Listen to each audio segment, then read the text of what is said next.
Have you ever felt that rush of warmth when you're around someone who just radiates? And not just friendliness in the usual sense, but something more, something that feels almost boundless and unselfish, like it's just who they are. It's as if they carry this invisible light that touches everything around them, like the sun that shines on everything without favor. Most of us might call this friendliness, but what does this really mean? Is it just being nice, or a polite smile, a good nod to strangers, or is there something more authentic and deeper to friendliness? That's what we're going to go into today. And to understand, we have to start with another word that often gets mixed up with friendliness, and that word is friendship. We're not talking about friends in the way most people use it.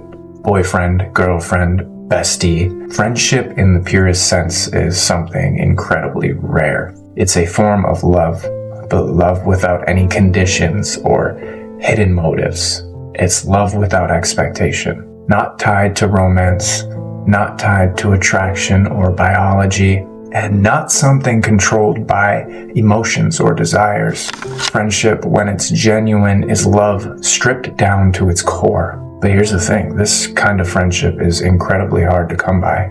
Maybe because we're so used to thinking of relationships in terms of what we can get from them. Think about it. When you feel drawn to someone, there's usually an underlying pull.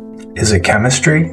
Attraction? Maybe. But what we often call love is shaped by things like biology and social norms, and the truth is that can be very fleeting. Here's an example. I mean, I'm sure this has happened countless times in your life, how easily love can fade when our feelings change. And our feelings shift all the time. They're often dictated by very simple things like hormones, stress, or circumstances. And biologically, our emotions can shift on a dime. That means what once felt like love can just disappear. And that's why so many relationships don't last. The connection was just a product of circumstances, not something truly stable. But pure friendship, that's something completely different. This friendship is not based on what someone else can give you, or how they make you feel, or what you gain from them. This is love at its purest, where you would give anything for the other person without expecting a single thing in return. It's an unselfish affection, an unwavering commitment. And the thing is, though, this kind of friendship doesn't come naturally for most people, easily misunderstood, and often disappears under the weight of our own expectations and attachments. And honestly, it's almost as if society has trained us to keep love in a box with conditions and limits. But just for a second, imagine a love that has no boundaries, a love that doesn't need to be aimed at anyone, that isn't tied to conditions or circumstances. Imagine a love so universal, so boundless, that it just exists everywhere, like a soft fragrance. This is what we might call friendliness. A love so pure that it's not directed at any other person, but it just radiates outwards like the sunlight, touching everything it encounters. Friendship, and as precious as friendship is, has limits. A friend can become an enemy, and love so easily turns to hate if the conditions change. There's a fascinating story about the political thinker Machiavelli, who once advised rulers to be cautious of their friendships. He warned them, never tell your friend something you wouldn't want your enemy to know. Why? Because, he explained, a friend today could very well be an enemy tomorrow. And it's just as true in reverse. A person you see as an enemy could someday become a friend. Our attachments and aversions are constantly changing, and they're shaped by our unconscious desires, fears, and our perceptions. So here's where it gets interesting. There is something beyond friendship, a state that goes beyond these shifting sands, and that state is friendliness. And friendliness, real, authentic friendliness, goes way beyond the fragile nature of friendship. It's a love so pure and self-sustaining that it can't be transformed into hate or resentment. It just is. And unlike friendship, which needs a focus, friendliness is love without an object. It's the natural radiance of love that flows outward from a person who's reached a certain level of awareness, an individual who is fully and authentically themselves. Friendliness can't change into its opposite. It doesn't fade. It doesn't break. It doesn't turn into anything else. It's a quality, not a transaction. Imagine friendliness. It's like the scent in the air. You can sense it, feel its warmth, but you can't grab it, and you can't pin it down to any one person or any one thing. It's just there. It's surrounding you, emanating from you without you even trying. This level of friendliness does not come natural for most people, at least where they're at. It takes a deeper understanding of yourself, a genuine authenticity. When you strip away the layers of expectations, desires, attachments, you start to uncover something at your core. And that is a love that isn't attached to any one person or thing, but you become a source of light and warmth for everyone around you. The Buddha understood this perfectly.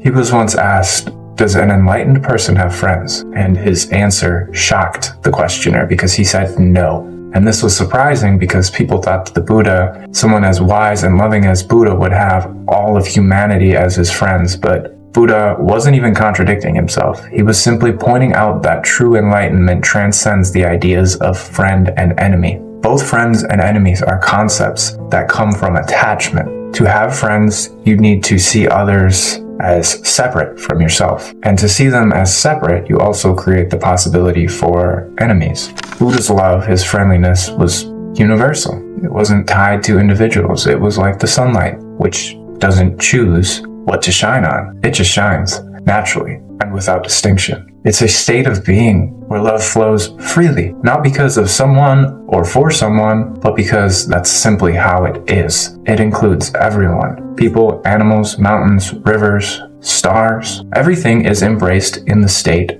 of friendliness.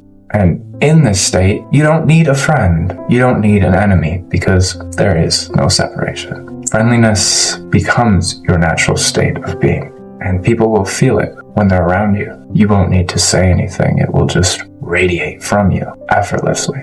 An interesting twist, though. Friendliness does not mean everyone will like you. In fact, it's often the opposite. Those who have achieved, we'll say, this state of friendliness, those who love radiates unconditionally, can sometimes provoke others. They can irritate those who identify and are tied to ego, to control, or to power. There is a long history of individuals like Jesus, Buddha, Socrates, who faced persecution simply for who they were. You can imagine someone who is at peace, so filled with this friendliness that they seem like they're untouchable.